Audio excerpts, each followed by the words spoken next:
Hey guys, Tonic here.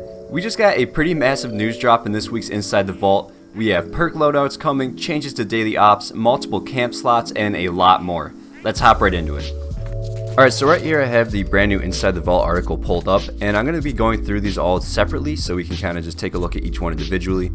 Now, starting off here, we have these special loadouts, and this is so sick. I've been waiting for this for a while. I know a lot of you guys have.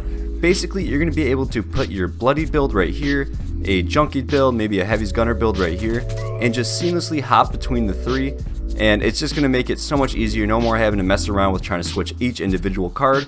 You'll be able to make your own loadouts and just switch really fast, and I can't wait. You'll even be able to do like a nuke silo run build versus a queen fight build versus just your standard build and just kind of hop between them. There's a lot of potential with this, and I am so excited to try it out. So we're getting perk loadouts, but scrolling down here we're also getting special loadouts. It says right here, starting at level 25, your characters will gain access to special loadouts, which offer a brand new ability to reboot all of your special points for free whenever you are in your camp. Super cool, and it's really nice that it starts at level 25, but it gets a little bit interesting, so check this out. It says you're going to have to visit a punch card machine, and you'll be able to build a punch card machine in your camp and visit them around train stations around the map. But the weird part is right here. It says, we're exploring additional ways to unlock more loadouts in the future, such as through the Atomic Shop. Definitely something to keep your eye on, and the fact that they threw that in there, that they are going to be looking at ways through the Atomic Shop to monetize this, seems like they're going to do it. If they're saying that they're thinking about doing it, most likely they're going to do it. So that is something to keep your eye on, but it doesn't seem like it's too big of a deal right now. So on top of the first two things, the special loadout and the perk loadout, we're also getting multiple camp slots. It says right here, your characters will be able to build multiple camps, each with its own location, build budget, custom name, and even a unique map icon. But it does say that you will only be able to have one camp active at a time, but you can just switch among them using a camp builds widget or your camp icons on the map. So this is awesome. If you maybe join a world and your camp spot's taken, you can have a second camp built and just use that one instead. Or if you just have some ideas for camps that you have floating around in your head, you can get out there and build them without having to destroy your main camp. And they kind of threw this in here at the bottom, but this is pretty hype. It says we're also working to enable displays in shelters so you have more opportunities to show off your loot. This obviously is one of the main things we've all been asking for a while. It's even up there with double-sided wallpaper in the level of things that we want. So that's phenomenal that they put that in there, and I'm super happy that we're soon to be getting displays in our shelters. I cannot wait for that.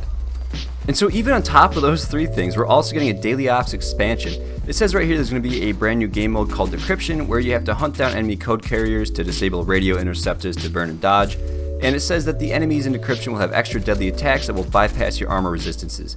So you may want to employ stealth tactics to take them down rather than the brute force approach. And if you do daily ops now, you know that you cannot sneak. Whenever you try and sneak, it just says danger and you fight basically the entire time. So it looks like this one will kind of be a stealth-based daily op, which is so fun. My stealth commando build absolutely gets destroyed in daily ops half the time against the robots. So this will be super nice. And on top of that, it also says that we're getting brand new areas. We're getting Vault 96, the Watoga Rada Arena, and we're getting new enemies such as the Scorch and Mothman Cultists, and even face down new mutations and enemy groups that can heal each other, enemies that create toxic hazards on death, and more.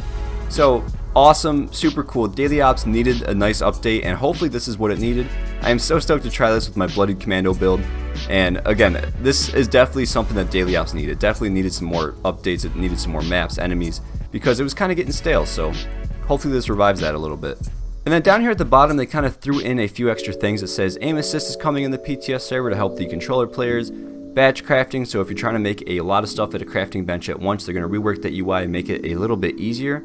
We got the world activity menu update, so it says you're going to find much more than just daily ops on the map. Going forward, you'll find it includes active nuke zones, nearby play vending machines, and events. I'm not too sure what this one will mean, but I am pretty excited to check that out. I really like how they are kind of reworking the map UI a little bit. It's a lot more seamless than it used to be at launch.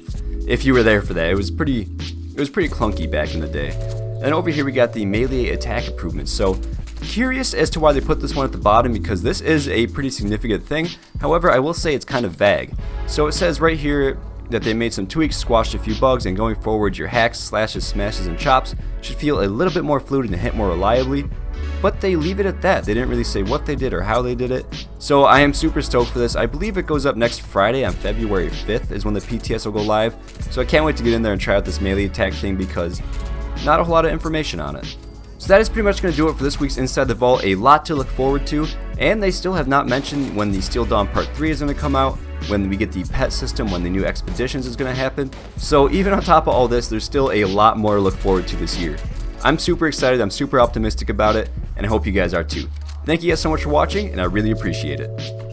And as always, a massive thank you to all these channel members: Ice Cream Manny, Chris Decker, Robert Kennard, Assaultron Gaming, Yosevated, Alien Ithy, Theodore, Captain Awesome, Digital Aardvark, Lone Samurai OG, Diathan Gaming, Christy Mel, and Schwitz. You guys are amazing. I love you guys so much, and have a great day, everybody.